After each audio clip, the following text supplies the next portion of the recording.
메리 크리스마스. 메리 크리스마스. 오늘은 대림절 넷째 주일입니다. 주님께서 우리에게 평화를 주시기 위해서 이 땅에 오신 것입니다. 지금 우리가 서 있는 자리는 이미 오신 예수님, 다시 오실 예수님 사이에 있습니다. 과거는 미래의 등불이라고 말합니다. 그렇다면 이미 오신 예수님에 대한 신앙의 고백은 다시 재림하실 예수 그리스도를 밝히는 등불과 같은 것입니다. 모든 종교는 지상에서 영원을 추구합니다. 그러나 크리스마스는 영원에서 지상으로, 즉 영원하신 하나님이 이 인간 세계에 오셨다라는 말인 것입니다. 그렇기 때문에 성탄절은 나심보다도 오심에 대해 더 무게를 두는 것입니다. 왜 성탄절을 기뻐합니까? 왜 메리 크리스마스라고 합니까? 예수님이 우리 죄를 위해서, 그 죄 문제를 해결하기 위해서 오셨기 때문입니다. 사느냐 죽느냐 하는 문제 때문에 오신 겁니다. 우리의 영혼이 사느냐 영혼이 죽느냐 하는 문제 때문에 예수님이 이 땅에 오신 것입니다. 그래서 우리가 메리 크리스마스라고 말합니다. 다시 한번 이야기합니다. 예수님은 우리의 실존을 위해서 온 겁니다. 복음서에 나타난 예수님의 모습 중에서 사람들의 기대에 어긋났던 모습이 세 곳을 찾아볼 수 있습니다. 첫째는 구유에 누워있는 아기 예수님이십니다. 두 번째는 어린 나귀에 올라탄 예수님이십니다. 세 번째는 십자가를 지고 가고 십자가에 매달린 예수님은 그 시대에 예수에 대한 기대감에 어긋난 모습입니다. 결론부터 말씀을 드립니다. 비천한 구유 속에 비참한 십자가가 연결되어 있습니다. 예수의 탄생과 예수의 죽음은 뗄 수 없는 관계입니다. 구유 속에 십자가가 이미 담겨 있다라는 말입니다. 그래서 예수 그리스도는 고난의 종, 순환의 종으로 이 땅에 오셨다라고 말합니다. 구유에 나신 예수님, 동방 박사들이 선물을 가지고 만왕의 왕으로 오신 이를 찾아와 발견한 아기는 참으로 기대에 어긋난 모습이었습니다. 그들이 찾은 것은 찬란한 왕궁이 아니라 짐승 냄새가 코를 찌르는 더러운 축사였으며 아기는 짐승의 밥통인 비천한 구유 속에 누워 있었습니다. 구유 속에 예수님이 하나님의 아들의 처음 모습이었습니다. 독일의 히틀러에 저항했던 보네포 목사님, 그리스도인의 생활에 대하여 밑바닥으로부터의 관찰이 중요한 원칙이라고 말합니다. 예수님은 탄생부터 밑바닥 사회, 밑바닥 인간들 틈에서 출발하신 분이십니다. 바울은 예수님의 탄생에 대해서 오늘 본문 말씀에 이렇게 고백하고 있습니다. 그는 근본 하나님의 본체시나 하나님과 동등됨을 취할 것으로 여기지 아니하시고 오히려 자기를 비워 종의 형체를 가지사 사람들 같이 되셨고라고 말합니다. 여기서 하나님이 자기를 비웠다는 표현이 중요합니다. 하나님은 멸망으로 달려가는 인간을 구원하기 위해서 육신을 입고 이 세상에 오셨는데, 그것은 자기를 비우는 행동, 자기를 내어주는 셀프 기빙이었습니다. 모든 인간들을 위해서 예수 그리스도는 이 땅에 오신 것은 살기보다는 우리들을 위해서 모든 것을 내어주시기 위해서 오신 분이십니다. 그 탄생의 장소를 가장 비천한 축사 구유를 택한 것은 자기를 내어주는 행위의 철저함을 나타낸 메시지인 것입니다. 2000년 동안 전 세계를 정복한 하나님의 아들 예수님은 그 짧은 생애를 그저 묵묵히 고난받는 종으로서 인간을 사랑하며 또 사랑하며 또 사랑하며 살았을 뿐입니다. 너를 위해서 살았습니다. 우리를 위해서 살았습니다.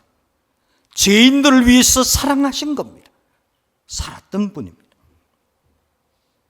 만삭된 산부를 문전에서 내쫓은 그 옛날 베들레헴의 여관 주인의 실수를 우리는 다시는 범해서는 안 될 것입니다.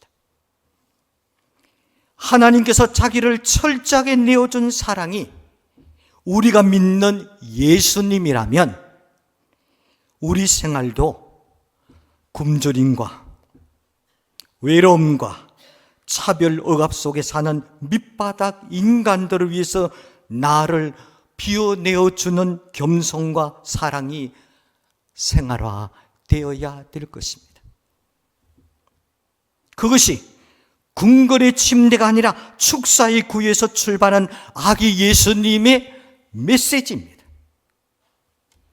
오늘 예배드린 사랑하는 성도 여러분, 우리 마음과 눈을 조금만 내려놓으시기 바랍니다. 그러면 이웃이 보입니다. 조금만 내려놓으세요. 그러면 외롭고 고독한 사람이 보이는 것입니다. 아니, 조금만 내려놓으면 구유가 보이는 것입니다. 이것이 우리에게 주는 메시지입니다. 주님의 출발은 구유입니다. 주님의 관심은 그 속에서 시작이 되었던 분이십니다. 나귀를 탄 예수님, 예수님을 기다리는 예루살렘 시민들을 놀라게 한 것은 새끼 나귀를 타고 오시는 예수님의 모습이었습니다. 늠름한 군복에 갑주를 쓰고 늘씬한 말에 올라탄 로마 군인의 위험 있는 모습을 그들은 흔히 보았던 것입니다. 거기에 비하면 예수님의 모습은 너무나 초라한 모습이었습니다. 그러나 이 일은 우연 발생적인 사건이 아닙니다. 예언된 메시지입니다. 스가랴 9장 9절에 이렇게 예언되어 있습니다. 그는 공의로우시며 구원을 베푸시며 겸손하여 나귀를 타시나니 나귀의 작은 것 곧 나귀 새끼니라 라고 이미 예언된 메시지입니다. 어린 나귀를 탄 예수님의 모습이 예언의 성취라면 거기에는 상당한 의미가, 메시지가 담겨져 있는 것입니다. 어린 나귀는 정복의 상징이 아닙니다. 어린 나귀는 권력이나 영광의 상징도 아닙니다. 그것은 한마디로 평화의 상징이었던 것입니다. 구세주 탄생에 대해서 가장 구체적인 예언서는 구약의 이사야서입니다. 이사야서에는 평화의 왕 그리스도를 세 가지 중요한 모습으로 말씀하고 있습니다. 그리고 이 세 가지는 모든 크리스찬, 모든 그리스도인의 생활의 신조가 되어야 될 메시지입니다. 첫째는 이사야 42장 2절 3절 말씀입니다. 그는 외치지 아니하며 목소리를 높이지 아니하며 그 소리를 거리에 들리게 하지 아니하며 상한 갈대를 꺾지 아니하며 꺼져가는 등불을 끄지 아니하고 진실로 정의를 실행할 것이며 라고 말합니다. 예수님은 세계의 정의를 펴기 위해서 오시는데 말로만 떠들었던 분이 아니라 거의 다 꺼져가는 등불 한 개도 보호하는 따뜻한 마음으로 정의, 하나님의 옳은 뜻을 위해서 사신 분입니다. 생각해 보세요. 별 볼 일 있던 세리였던 마태를 제자로 세운 분입니다. 배반자, 박해자 사울을 바로 바울로 쓴 분입니다. 예수님을 배신했던 베드로를 버리지 않고 끄적하는 그 한 인간을 들어서 사도로 세워주신 분이십니다.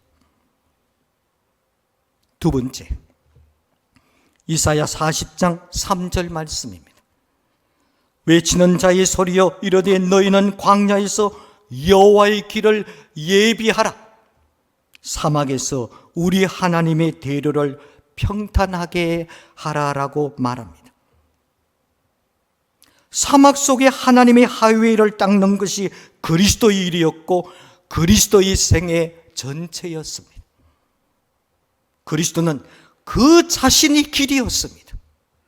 스스로 엎드려 자기를 밟고 구원에 이르게 만드는 길을 여신 분이 예수 그리스도이십니다. 세 번째는 이사야 53장 5절 말씀입니다. 그가 찔림은 우리의 허물 때문이요 그 상함은 우리의 죄악 때문이다. 그가 징계를 받음으로 우리가 평화를 누리고 그가 채찍을 맞음으로 우리는 나음을 받았도다라고 말합니다. 이 말씀으로 힌트를 얻어서 예일대학교 교수 헨리 나우엔 교수는 베스트셀러 상처 입은 치유자를 쓰게 되었습니다. 우리의 평화를 위해서, 우리의 평화를 위해서 예수님은 징계를 받았다라고 말합니다. 우리의 나음을 위해서 그는 채찍을 맞았던 분이십니다. 하나님 앞에 우리가 설 때 가장 영광스러운 이름은 상처받은 치료자라는 이름인 것입니다. 오늘 예배드리는 사랑하는 여러분, 여러분의 생애 속에서, 아니 이 땅에서 누구를 위해서 아파해 보았습니까? 가슴 찢어질 정도로 아파하며 눈물을 흘려 보았습니까? 상처받은 치료자입니다. 상처를 받은 치료자. 아파하는 자, 고독한 자, 가난한 자와 눌린 자의 치료자가 되기 위해서 친히 상처받을 각오를 하고 사신 분이 예수 그리스도이십니다. 그러한 상처야말로 영광의 훈장입니다. 사도 바울은 갈라디아서 6장 17절에 이렇게 고백합니다. 내가 내 몸에 그리스도의 흔적을 지니고 있다라고 말합니다. 이사야가 예언한 이 세 가지, 즉 꺼져가는 등불도 보호하시는 사랑의 철학으로 정의를 구원하신 분입니다. 단순히 옳고 그름이 아닙니다. 사랑으로 정의를 실현하신 분이십니다. 스스로 짓밟히는 구원의 길을 여신 분이십니다. 아픔을 대신 지는 상처받은 치료자의 모습으로 그리스도는 이 땅에 사신 분이십니다. 세 번째, 십자가를 지신 예수님이십니다. 예루살렘 시민들이 또 한 번 실망한 것은 비참한 무거운 십자가를 지고 로마 병졸의 채찍을 맞으며 행진하는 예수님의 그 비참한 모습입니다. 보네포 목사의 저서 가운데 나를 따르라 그 속에 제1장 제자가 되는 대가, 그 제목 속에 이렇게 기록되어 있습니다. 우리의 적은 값싼 은혜이다. 우리가 나의 생명을 걸고 추구해야 될 것은 값비싼 값진 은혜라고 말합니다. 여기서 값싼 은혜라는 것은 십자가가 없는 은혜입니다. 값진 은혜는 십자가를 거쳐서 나온 은혜인 것입니다. 십자가 은혜, 십자가의 은혜가 값진 것은 하나님께서 외아들을 죽기까지 내어주는 대가로 지불하는 엄청난 희생이 들어있기 때문에 값진 은혜인 것입니다. 나의 삶에 봉사와 희생과 고통의 삶을 손실로 여기지 않고 주님의 제자도라고 고백하며 사는 사람이 참 크리스찬인 것입니다. 구원은 예수님을 믿으면 구원받습니다. 그러나 성숙과 성화는 십자가를 져야지 성숙해집니다. 그리고 거룩한 삶을 살아가는 것입니다. 우리가 요구하고 있는 것입니다.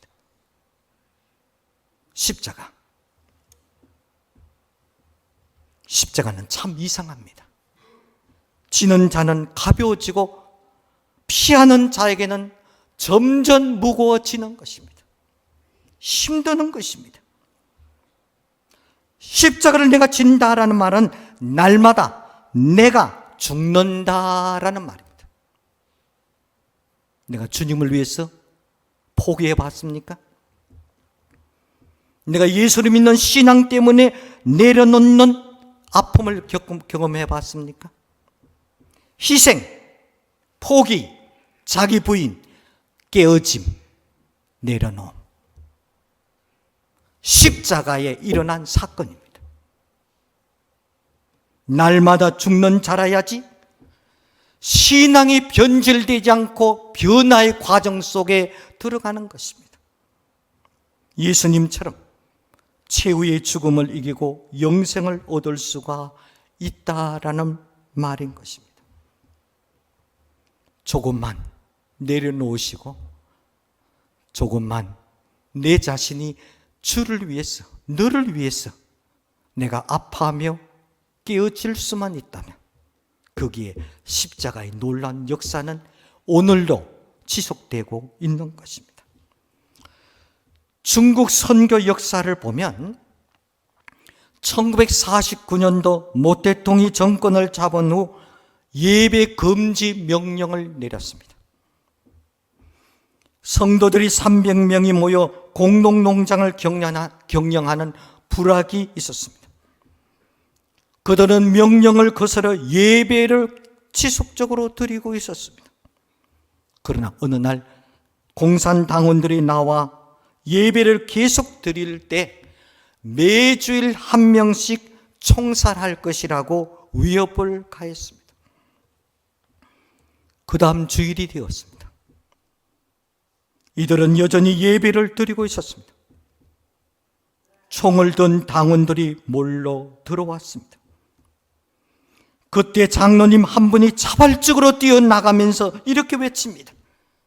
제일 먼저 천국 가는 영광을 나에게 주십시오라고 뛰어나갔습니다. 장로님은 즉석에서 총에 맞아 쓰러졌습니다. 일이 있은 후 얼마 동안 계속되었는지는 몰라도 이 기독교인들의 공동 농장에 대해서는 손을 대지 않았습니다. 십자가는 우리에게 영원한 생명을 보증하는 보증서입니다. 십자가는 값진 은혜입니다. 그 은혜를 받는 사람은 유일한 증거는 나도 십자가를 지는 생활을 하느냐 못 하느냐에 있는 것입니다. 부탁을 드립니다. 조금만 손해를 보시기 바랍니다. 주님과 이웃을 위해서 내가 손해를 본다. 손해보기 위해서 내 마음이 가슴이 찢을 정도로 아파하는 그 마음이 자비입니다. 자비. 내가 너를 위해서 사랑 베푸는데, 그러나 그 사랑은 단순한 사랑이 아니에요. 사랑함으로 느끼는 아파하는 자 마음, 자비. 십자가를 지는 자의 사랑입니다. 성탄절을 맞이한 우리는 구유에 나신 예수님을 믿습니다. 비천한 밑바닥 인간 사회 속에 자기를 내어주신 예수님을 따라가는 것입니다. 우리는 어린 나귀에 타신 예수님을 믿습니다. 주변 환경을 개의치 않고 묵묵히 자기 길을 걸어가시는 예수님, 평화의 임금님이십니다. 그는 상한 갈대도 꺾지 않으시고 꺼져가는 덩불도 끄지 않으시며 사막 속에서 하위의 길을 닦고 상처받은 치료자의 길을 겸손하게 걸어가신 어린 양 예수님을 우리는 믿는 것입니다. 우리는 십자가를 지신 예수님을 믿는 것입니다. 값싼 은혜가 아닙니다. 모욕과 미마정과 고독과 공포와 생명을 내어주고 성취하신 값진 은혜의 십자가를 우리가 믿는다라는 말입니다. 구유, 나귀, 십자가. 이미 구유 속에 십자가가 담겨져 있기 때문에 메리 크리스마스 하는 겁니다. 크리스마스를 즐거워하는 것입니다. 죽느냐 사느냐 문제가 이 예수님의 성탄 속에 담겨 있기 때문에 우리가 감격하는 것입니다. 그래서 우리가 주일 지나고 당장 내일이 성탄절입니다.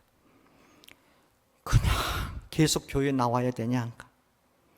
성탄절 예배 계속 드려야 되냐? 내가 사느냐 죽느냐는 문제예요. 이 속에 성탄의 메시지가 담겨져 있다라는 말입니다. 그 의미를 생각한다면 우리는 2023년도 이 성탄절이 진짜로 메리 크리스마스, 주여 감사합니다. 이 감격과 감사를 성탄절 예배 새벽, 또 내일 성탄절 낮 예배, 목사님의 메시지를 들으면서 성탄의 기쁨을 나눌 수 있는 여러분들이 다 되시기를 바랍니다. 기도하겠습니다. 우리를 살리기 위해서 이 땅에 오신 예수님, 진심으로 감사함을 드립니다.